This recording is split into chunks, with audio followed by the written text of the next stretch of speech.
Bezer and the bull, Bezer and the bull, Bezer and the bull, Bezer and the bull, Bezer and the bull, Bezer and the bull, Bezer and the bull, Bezer and the bull, Bezer and the bull, Bezer and the bull. We're back, baby. We're back. We're back. I always Yes. said 2022 was going to be our year. Yes. So where did we leave off? I think it was a pay-per-view. Do you remember? No, idea. You put me on the spot here now. I wish I knew you were going to ask me that. 2018. 18, really? Yeah. Yeah. 4 years. We only did 7 episodes. A brief hiatus. 4 years. Yeah. Deadly. So, this is Bowser and the Bull. I'm the Bull. That's the Bowser. I'm the Bowser. MMA podcast. Yeah. On the Jason Walsh YouTube channel. There you go. That's our broadcaster. Yeah. The Jason Walsh Network. Just a quick one. Yeah. We only have 25 minutes. So the date is the 7th of May, 2022. Tomorrow's UFC event is UFC 274. It's today's UFC event. Today, yeah. Today, yeah. The main card is 3 a.m. Irish time, Sunday morning. Charles Oliveira versus Justin Gaethje. Last night we had Bellator 280. Amazing. And PFL. It's PFL 1, isn't it? It's PFL 3. It's PFL 3 this season anyway. PFL they don't number 3. The events. Right, okay. I would say they're on about 40. About that. But, so that's what we'll talk about. We'll talk about the upcoming UFC card, tonight's card. We'll have a quick review about Bellator and PFL from last night. Yeah. So how have you been, Carl, in 4 years? I haven't spoken to you in so long. Yeah, it's been good. It's been good to obviously just try and hone in the trade of podcasting the last couple of years by not doing it. So I'm hoping to just jump back into the deep end and just be even better at it now. But the last 4 years have been good. Yeah, I think it's safe to say that we're now better podcasters than we were back then. I think we're a little bit older, a little bit wiser. Yes. More life experiences. Yes. We've talked a bit more shy in our spare time. Yeah, my love for MMA has gone down significantly, actually. Yours has gone up, probably, significantly. You've had 2 fights. Yeah. Oh, yeah. Jesus. I forgot about that, yeah. You used to just talk shit. The last 4 years. You used to just talk shit about it, and now you actually fight. As if I was going to do something. Yeah, I had 2 fights. Really enjoyed the process of like learning skills and training. I guess the experience of going into like fight week and like fight day and stuff like that, and kind of knowing what fighters go through and just getting like a good experience of that. Just like gave me a better appreciation of what fighters go through to entertain us, and like we'll talk about it in a little bit. Like I didn't have to do this in my fights because they're only amateur, but like the things that like professional fighters go through with weight cutting and stuff. And Charles Oliveira obviously put himself through hell to try and make weight and didn't quite make it. And yeah, it's an amazing process of what these people do to entertain us. So yeah, I guess doing it myself gave me a lot more appreciation for all the stuff that they do for us. So you did the Wimp to Warrior program twice. So what is the weight situation there? Like, did you have to cut any weight, or is it just no? You lose weight wouldn't. over? Yeah, you wouldn't like. You wouldn't be doing like a water weight cut where you'd be getting in saunas and trying to sweat weight out or anything like that. It's you're kind of matched up generally with obviously weight and like skill level and experience. So that's the kind of the general parameters. So like in my first fight, we were pretty much the exact same weight. We were probably maybe a kilo away from each other, but very much the same weight. In my second fight, I was a bit heavier. I was probably about 4, maybe 5 kilos heavier than the other guy. But that's because it was a last minute fight and it was kind of just pulled together on the day. But yeah, generally you're not doing anything. You're given kind of a goal, your weight at like for when you start the program, and you obviously progress through the first 10 weeks, which is kind of the introductory part of it. and then the second 10 weeks is your fight camp. So you're kind of generally looking at sort of a target of weight that you want to get to, and you're kind of matched up then generally through that process. So you never experienced this like hard, intense cut the day before the fight, and not many people in the world have experienced that. So No, it's kind of unique to like mixed martial arts and like wrestling and kind of boxing, a couple of other boxing. I don't think it's as bad in boxing. there's more I weight don't think classes.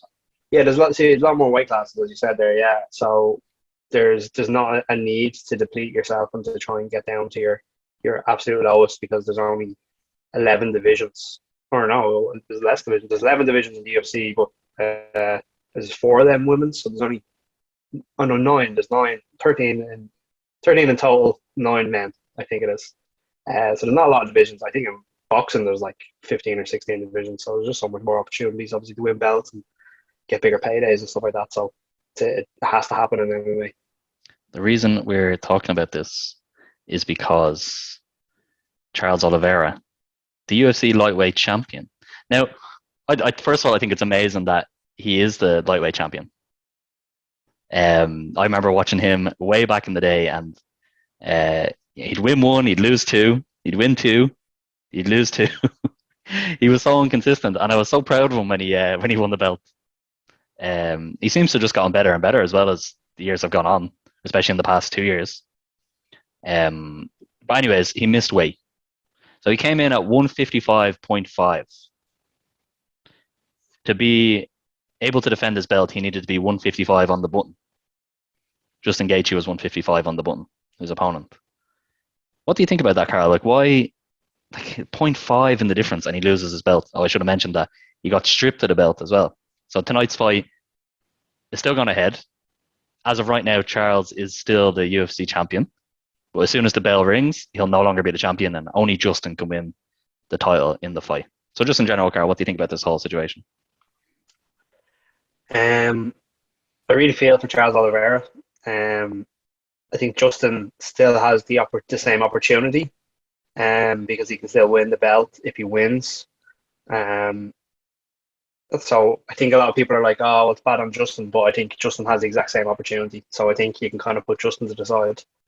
But I do feel for Charles Oliveira. I had heard, obviously, it's still kind of the news of this is still sort of circulating and the new stuff coming out all the time and all that sort of stuff. But I'd heard that he weighed on a scale in the UFC hotel and he was on weight, and then in the back in the arena and he was on weight, and then it was only when he got onto the scale, actually at the actual official weigh-ins, that he was over. So I think he's going to point the finger at that. I seen an interview with him and he's saying, "I'm still the lightweight champion," and I think it's harsh. I think it's really harsh to lose your belt because of that. I understand it's the contract weight and you don't get that extra pound allowance when it is a title fight, which, to be honest with you, you should probably get the extra pound allowance as a title fight rather than in a normal fight, in my opinion. But yeah, it just really sucks for him because he's obviously come through so much in his career. As you said, he was like a 50-50 fighter for so long, where he'd go on a little streak and then he'd go on a winning streak and then a losing streak and then he'd win one and lose one, as you were saying. So it's mad to see his journey. I think he's been in the UFC since 2009 and he didn't get a title shot until 2021. So he was 12 years in the UFC before he even got that opportunity.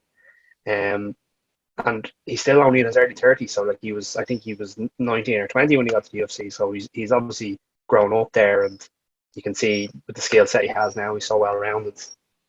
He deserves to be the champion. He took the opportunity when the opportunity arises. Dustin Poirier was given that opportunity and he wanted to fight Conor again for the payday. I don't blame him for that whatsoever. But then when he did step up against Charles beat him as well. So I think Charles, in my opinion, is still the lineal, maybe lightweight champion.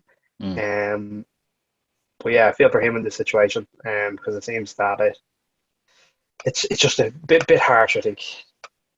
He's still the favorite as well in the fight, which is interesting. I guess 0.5 difference does it really make that much of a difference to the end of the end of the fight? Probably not. But yeah, I also feel bad for him. Who are you picking here in this fight? I think leading in, I was picking Charles, but I Mm. think it's just all shifted to Justin now. I think he has the momentum and all the cards are stacked with him now. Like there's a I don't know if there's going to be a mental edge now that I suppose Charles has missed weight, and I don't know. You'd wonder how much he's done to deplete himself to try and like he couldn't lose that extra half pound in the hour. Now look, I don't know what that feels like and what that experience is, He looked but okay though. Like he looked yeah, he didn't on the look he scale. He didn't looked look fine. yeah, he didn't look like he was completely gone, but I don't know. It's hard. It might be hard to tell by just looking at him as well. So Yeah. it's difficult. To me, it's still a title fight. I think Justin is probably going to win now, just with obviously the momentum switch here. Um, but yeah, probably could go either way. To be honest with you, I'd like to think that Charles Oliveira gets to fight for the vacant title if he wins straight away, but they might not trust him anymore. So Mm. it's a bit of a fucking it's a weird one. Like Yeah. We'll see what happens. What happens after this if Charles wins? Does that open the door for Conor McGregor to come in and fight for the vacant title? Maybe in the summer. We'll see. But if you're interested in my opinion, I am going to say that Charles still wins. I was going to pick him before, and I'm going to pick him now. If we look at Justin's last title fight against Khabib, he was submitted by Khabib, and if there's anyone that can do that to him, it'll be Charles Oliveira. yeah, I think Charles definitely has the advantage on the ground. Without a shadow of a doubt. I think that I wouldn't say that Justin is like is lacking in those skills, but obviously Charles is probably the best in the division at the moment. In that sort of, I think he has no submissions in the UFC history as well. So, it's a good point from yourself. I think this fight, I think this fight stays on its feet though. Yeah, For a good part of it, but yeah, no, it's really looking forward to it anyway. The standard of fight lightweight at the moment is just incredible. Like you could pick up Tony Ferguson, you could pick up Michael Chandler and jot him into a title fight here, and we'd all just be as excited with just the level of fire that's on display and the carnage that they're gonna give us. that's true. We'll come to two of those now in a minute. But first, we'll look at the co-main event. Probably deserves more time spoke about and promoted. But Rose Namajunas, this is the women's strawweight title. Rose Namajunas, the champion, against Carla Esparza, number 2 ranked, former champion, and actually won the belt against Rose in the Ultimate Fighter finale to crown the first champion. How do you see things going here, Carl? And still, And and still, still, um, Rose is just a phenomenon. I think she's just so far ahead. I think of everyone in the division at the moment. I think Carla deserves her title shot, but I think the Gulf class. I think there's kind of Rose out by herself, and then Whaley is obviously not too far behind her, and Joanna is thereabouts as well. mm, But they're probably the standout three in that division. I think everyone else is a step or two behind. So I can't say anything but Rose winning and Rose winning in a dominant fashion. Um, in this fight, what do you think? How do you think it's going to go? well, looking at the odds here again, we have Rose is obviously the favorite. Now, Carla does have a W over Rose, so it's hard to know what mentality that brings in a fighter. Does she have her number? Could she just have her number? Could be just one of those fights. I Um, think you look at that fight though, and I think it was Rose's like second fight or something like that. yeah, I think it was very very early in her career, and I think she's very come early in on. Carla's as well. To be fair, Yeah, true, but I think Carla had a lot more fights. I think she probably had double or triple the amount of fights than Rose did at that period. she had a good But wrestling pedigree as well. I think from high school or college. And to be fair, we'll throw some compliments her way as well. I can't believe she's back fighting for a UFC title. I never thought we'd see her fighting for the UFC title again. But she's just been so solid. She just wins fights, and if you win fights, you get a chance. she's really improved. She has, and she's beaten some really good fighters along the way. Like she had a big win against Yang Xiaonang, who's another Chinese fighter.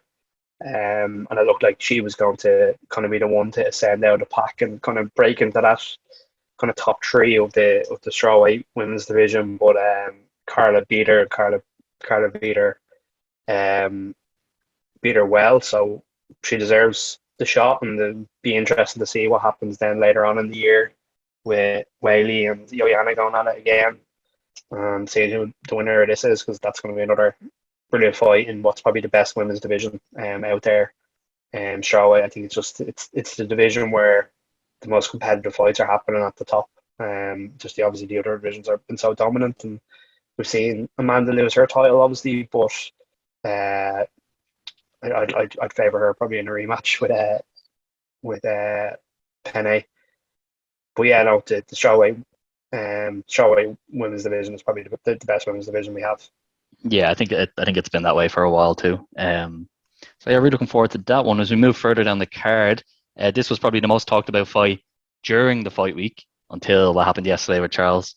Michael Chandler versus Tony Ferguson, number 5 versus number 7.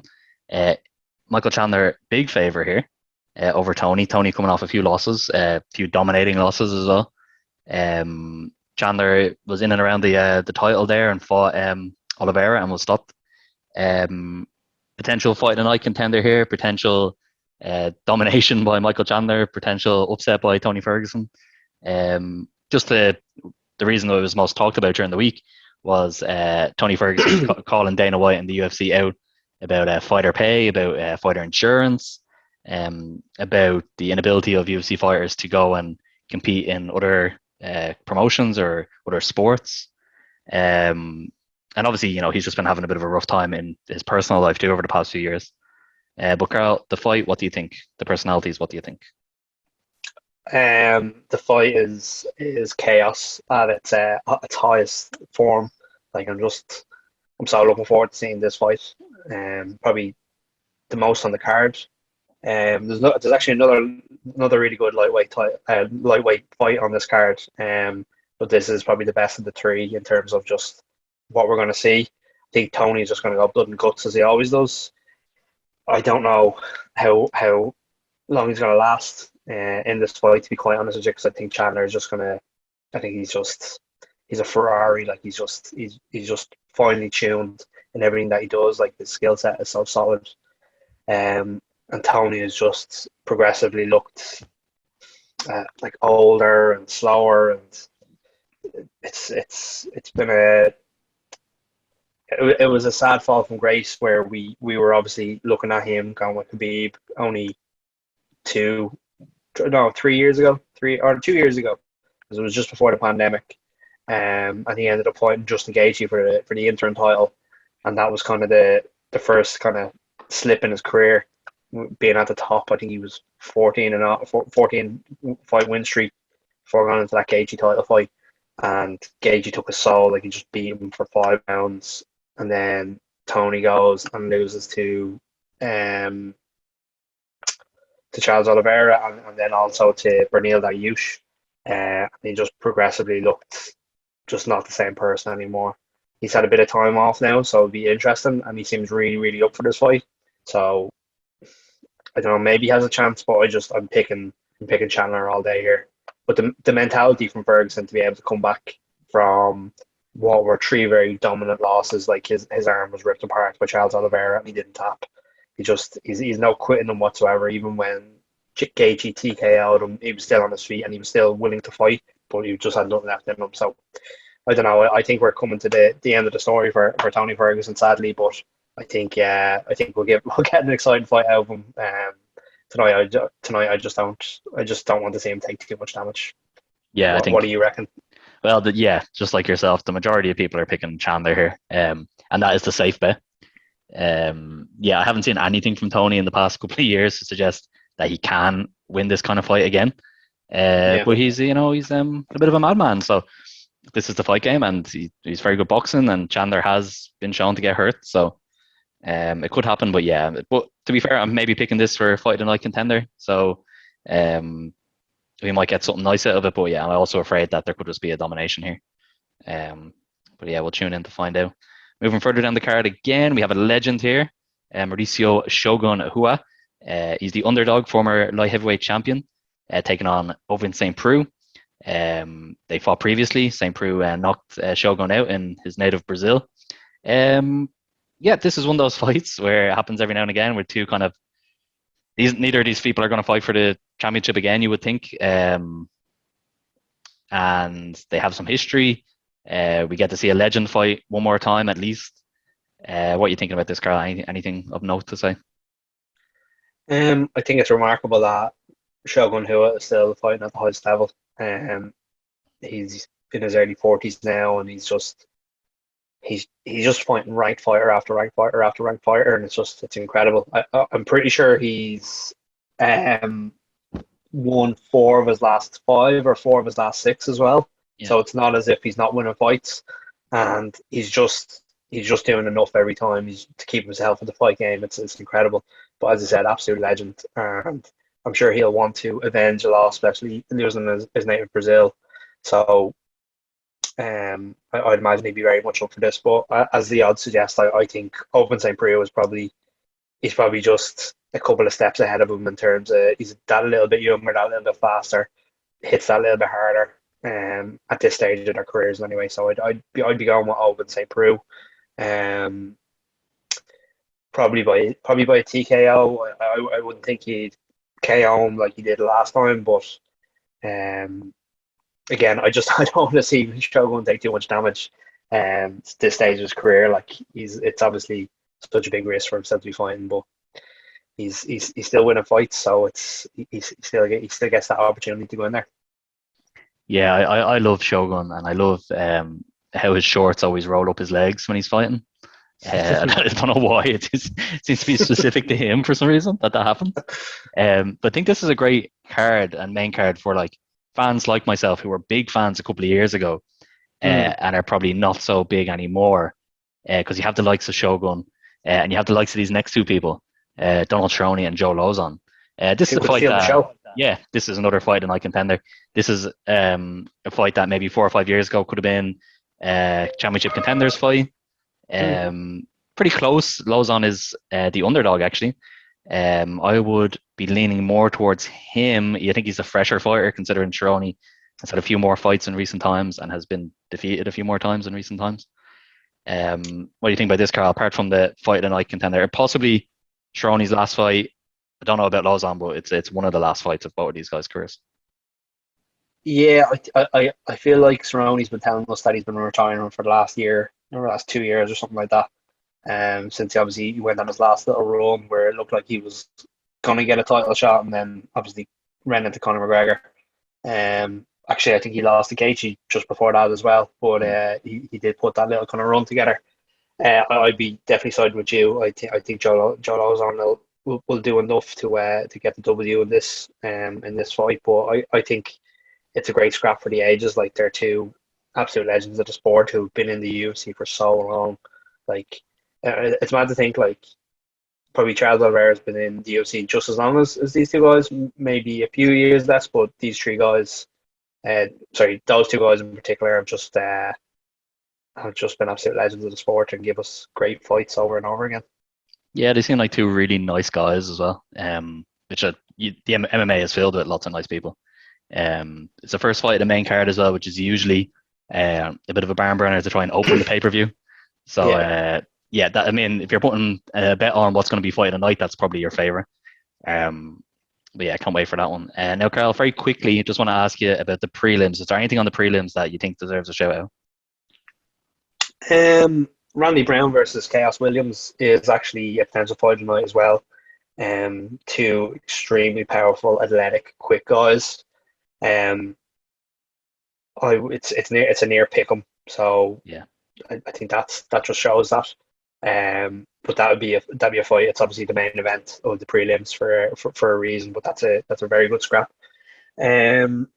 Interesting to see a women's featherweight fight still going on. I'm not really sure how long that division is going to last, but Macy Chasson and Nora Dumont are two very good fighters.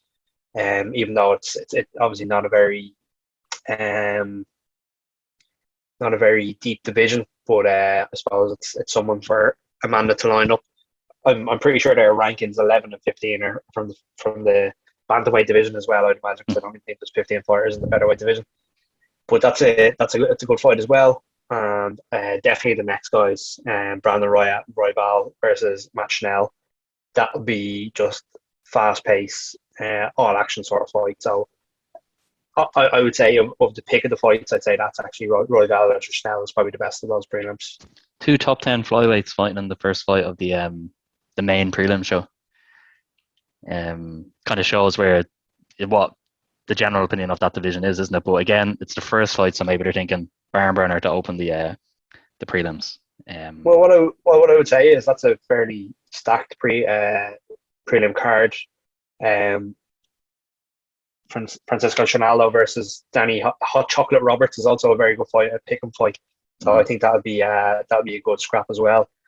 So it's neither of them lads are ranked, which I'm actually the two lads above them aren't even ranked. So I'm very surprised about that. But yeah, Matt Schnell versus Brandon Royale. And anytime I watch those two guys fight, they always put on a great performance. So they probably should be a little bit higher up on the card. But listen, they'll put on a good show regardless. Yeah, so that's the UFC card. Looking forward to all that. Is there anything on the early prelims? Early prelims. Heavyweight fight. I'm a big fan of Blagoy Ivanov. Number 15 ranked heavyweight fighting in the early prelims. Tracy Cortez. She's good to look at. She's fighting there. Brian Ortega's missus. Melissa Gatto's a good looking girl as well, but they're both very good fighters. Yeah, I thought that was Gracie for a second. Fernie Garcia. No. Journey Newsom, great name. Yeah, sorry, I don't really know any of these people. Yeah, so Blagoy Ivanov is a good heavyweight fighter. Yeah, no, this is a good heavyweight fight. I recognize this guy's off from the Ultimate Fighter, but as you. Right, so that's the UFC, and the Bowser and the Bull will be back early next week to discuss this again. Is that right, Carl? Absolutely, we'll liaise and we'll have a look at the results. We will. So, did you watch either Bellator or PFL yesterday? I watched a little bit of PFL and I just watched some highlights of Bellator. Didn't catch all the results, but I know Ryan Bader won what I've been told was an extremely, extremely boring decision over 5 rounds. I'm pretty sure they fought before, and I'm pretty sure it was an absolute snooze fest, so I don't know why they made the fight again. Yeah, it ended with an accidental eye poke, the first one. Yes. Czech Congo thinks it's not accidental, but yeah. So they had to make it happen again, and in front of Congo's home crowd in Paris, France. But yeah, it was a decision win for Ryan Bader. Yeah. The co-main event though, Yoel Romero still doing the damn thing. He's incredible. He's not a real human being, which I'm sure you probably agree with. Yeah, no. Alex Pelosi is a fairly stern test. He'd be one of the better kind of light heavyweights outside the UFC. Real up and comer and kind of in Bellator. But I watched this fight the whole way through, and it was fairly dominant from Yoel. He kind of he seems to be playing with people. Yeah, like he was trying to play with Israel Adesanya, and obviously didn't go his way. It was talking about born fights actually, or tactical. I would say tactical is the better the term to use. But Yoel was so far ahead of him. It was, I believe, it stopped TKO with a couple of seconds to go in the third round. Last second. But he was just, it was the very last second, was it? Yeah, the bell literally rang. Yeah, and he was beating him for the 3 rounds. He was just so much faster, so much more precise. Just the striking was it was on par. He didn't wrestle as well as I thought he would. He actually went for takedowns against Pelosi, and he actually struggled to take him down. Right. He definitely won the kind of grappling exchanges, but he didn't dominate there as much as you would think he would. Well, he got the victory, and it's been announced he is going to fight in Dublin in September against Melvin Manhoef in the fight that was meant to happen here. So yeah, that's going to be media classes for that. Yeah, if we can, that'd be great. That might be a good idea. Yeah, we'll give Bellator its due, maybe more time in a different week when they are not going up against maybe a big UFC card. They're actually fighting, I think next week, Michael Venom Page is fighting in London. And quickly, PFL. Sorry, Carl? Yeah, no, it's grand. Go ahead. I was just going to say the PFL card quickly. Oh my, where is it? Oh my. How embarrassing is this? 2022 PFL season. the results from yesterday. Main event, Kayla Harrison re-signed to PFL. She's actually one of my favorite personalities in the sport right now. I really enjoy listening to her. She's a really good fighter. I enjoy watching her fight. But she got a decision win here, which I think she's going to be disappointed about. Although her opponent is actually a very highly regarded Russian Sambo practitioner. So not the easiest fight, but she got the W anyway. Did you see any of these fights on PFL? I watched some of the earlier prelims. To be honest with you, I haven't watched PFL this season. That guy's blur. Winner. I feel like you punch him and your hands just go through him. He looks great.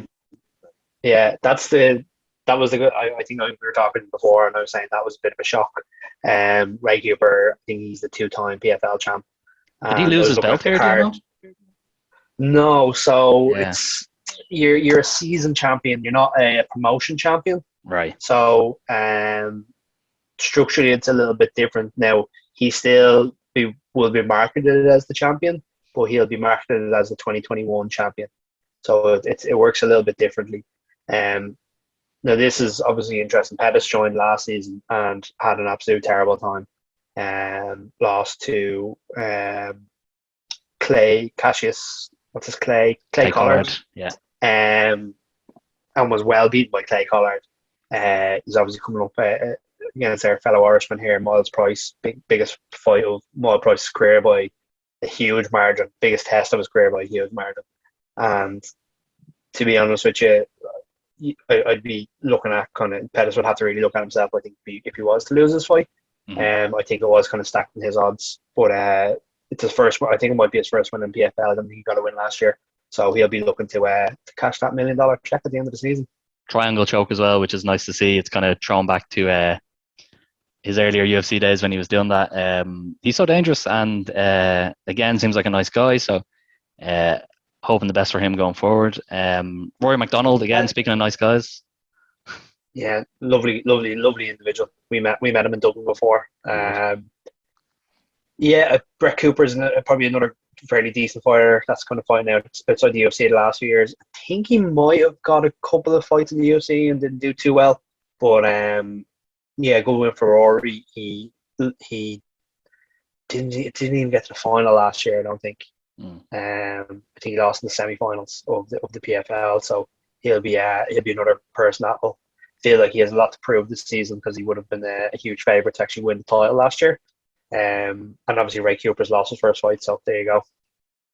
Yeah, well, as I say again, same with Bellator. We'll give PFL its due someday. So you're looking forward to the fight tonight. So are you going to stay up?